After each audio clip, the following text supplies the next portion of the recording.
Hello viewers, welcome to yet another exciting moment where I bring you updates of the ongoing 2026 general election update.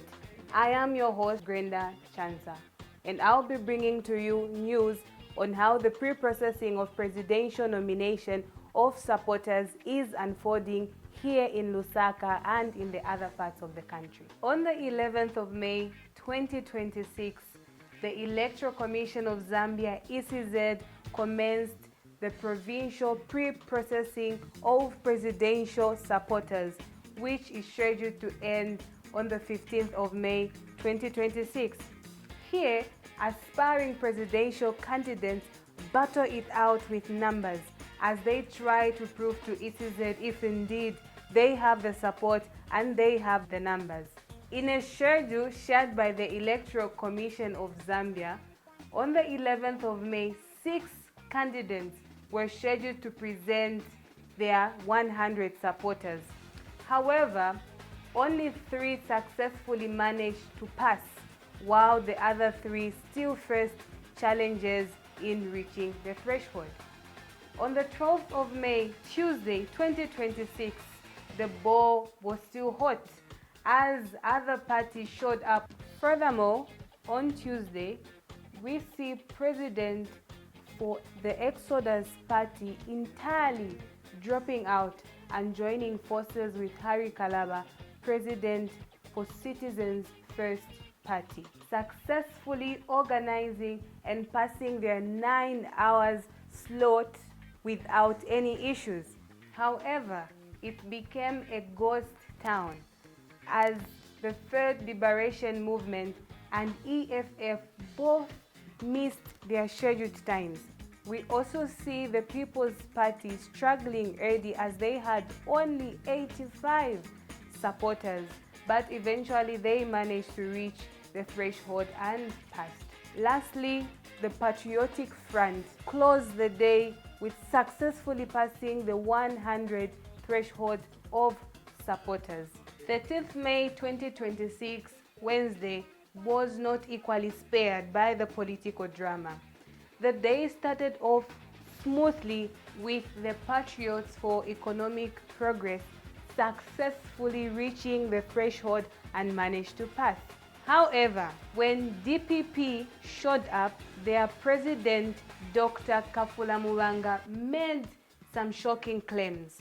Watch this video. Earlier we were here, we scheduled for 10 hours. We brought our members well above 100, but I think that some of them were disqualified, I think about 4 of them, but I think about most of them, 10 of them or so, were taken by an earlier political party due to the guidance that was probably given. So we want to confirm that the exercise has been quite conclusive, but like I said, it did not go without challenges. I think one of the key challenges that we are having, we had to have the day around was transportation in some of these areas. For instance, Mchinga, Rapula, you talk about Western Province, areas that were far-fetched. Issues of transport and logistics were a challenge, and we hope that once we form government, we're able to address these matters and ensure that an exercise like this should not be very hectic, it should be seamless in any case. So we want to appreciate the Zambian people that have given us support into this process. It's been quite hectic, but thankfully we are conclusive with the process. While other leaders have managed to successfully present their 100 supporters. However, later that afternoon, the leadership movement led by Richard Silumbe and the Socialist Party led by Fred Membe and his running mate Dolly Kabanda both managed to successfully present their 100 supporters. This actually shows that amidst the chaos that is ongoing, some teams have it locked in. Nonetheless, the Third Liberation Movement national chairperson remained confidently unshaken despite showing up with a handful of supporters. Watch this video. The number is just fancy. It's how many? Push the microphone closer. About 7 something, you can put it straight. It's fancy. You need 100, yes? You have 100 members. Where are they? Where are they? They are good. They are good. I was here. They are good. But Mr. Nyorongo, even with the number that you came in, does not reach 100. So how many have you managed to bring this far? Somewhere 75. Somewhere 75. So it means you have not managed. That's the reason Well, why. where is the president? It's not around. He's not around. Been trying to get hold of him. His number has been unanswered. But are you sure you're going to manage the 100? Exactly. I'm going to make it. How have you performed in other provinces? I haven't received any information because I've spent the whole day here. Yeah. Thank you. Are you confident that you... Very true. I'm confident that we're going to make it without it. And win the election? Huh? And win the election? Yeah, and with the election, of course, yes. We will. What's your message win to your the supporters? Huh? What's your message to the supporters?